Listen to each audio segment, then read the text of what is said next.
नमस्कार, शुभ संध्या, सत श्री अकाल।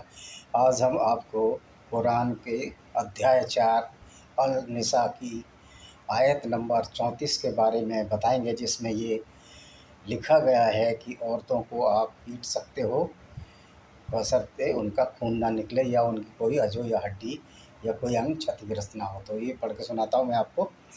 मर्दों का औरतों पर काबू है, क्योंकि एक तो अल्लाह ने बाज़ आदमियों मर्द को बाज़ आदमियों औरत पर फनीलत दी है, फजीलत दी है, और इसके अलावा चूँकि मर्दों ने औरतों पर अपना माल खर्च किया है, बस नेक वक्त बीवियाँ तो शौहरों की ताबेदारी करती हैं और उनके पीठ पीछे जिस तरह अल्लाह ने हिफाजत की वह भी हर चीज़ की हिफाजत करती हैं।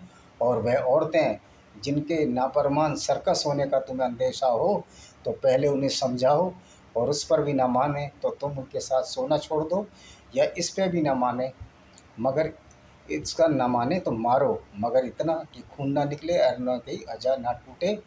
बस अगर वो तुम्हारी मुतीड़ हो जाए तो तुम उसके नुकसान की राह ना ढूंढो, खुदा तो सबसे बरतर बुजुर्ग है। तो मित्रों, इसमें कहा गया है कि अगर स्त्री आपकी बात नहीं मान रही है किसी पुरुष की, तो आप उसको पहले तो समझाओ, और समझाने पर भी नहीं मानती है तो उसको मारो, और इतना मारो कि उसका खून ना निकले और उसकी हड्डी या कोई अंग क्षतिग्रस्त ना हो। क्योंकि औरतों पर आदमियों का मर्दों का काबू है, यानी कि मर्दों को अल्लाह ने श्रेष्ठ बताया है और औरतों को कमतर बताया है।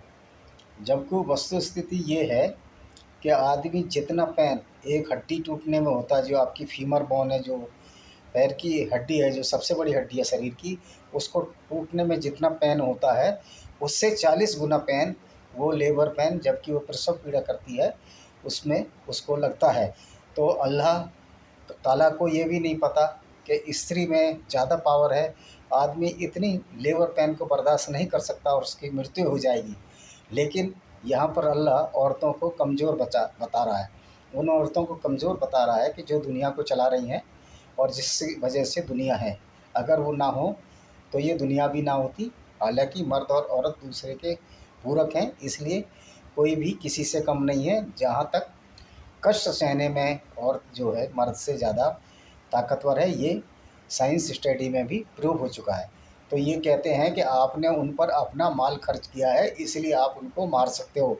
लेकिन उन स्त्रियों के लिए क्या कहा है अल्लाह ने, जो कि अपने पतियों की सेवा भी करती हैं और पति घर में पड़े रहते हैं, शराब पीते रहते हैं या कोई कार्य नहीं करते हो, और पत्नी जो है उनके लिए खाना कमाना और नौकरी करके बाहर से आ रही है, उनके लिए अल्लाह ने कोई भी हुक्म नहीं फरमाया है। ना अल्लाह के दिमाग में उस टाइम ये बात आई, ना मोहम्मद साहब के में, कि कालांतर में जब स्त्रियां पढ़ी लिखी हो जाएंगी तो वो भी कमाया करेंगी। जबकि मोहम्मद साहब ने तो एक ऐसी स्त्री से शादी की थी, खदीजा बिन हम्स से, जो कि खुद एक व्यापारी थी, और प्रॉफिट मोहम्मद साहब उनके यहाँ कार्य करते थे और बाद में उन्होंने शादी कर ली। तो ये महिलाओं की ताकत का एहसास तो मोहम्मद साहब को उसी ज़माने में हो गया था कि वो किस तरह कमा सकती हैं और किस तरह परिवार को चला सकती हैं। तो अब इसमें ये कहा गया है कि अगर महिला आपकी बात ना माने तो उसके साथ सोना छोड़ दो, यानी कि उसे मेंटल टॉर्चर करो। तो जो महिला आपका बात नहीं मानती वो आपके साथ सोना पसंद ही क्यों करेगी, ये बात सर्वविदित है।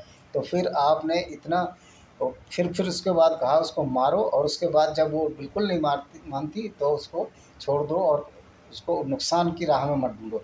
आपने पहला नुकसान तो यही कर दिया कि उसको मार दिया, और दूसरा नुकसान उसके साथ आपने उसका मेंटल टॉर्चर भी किया। और दूसरी बात यह है कि अगर मर्द तो इस्लाम में 4 बीवियां रख सकता है, अगर एक के साथ नहीं रहेगा तो 3 और हैं उसके पास, और इसको भी वो तलाक दे के चौथी कर सकता है।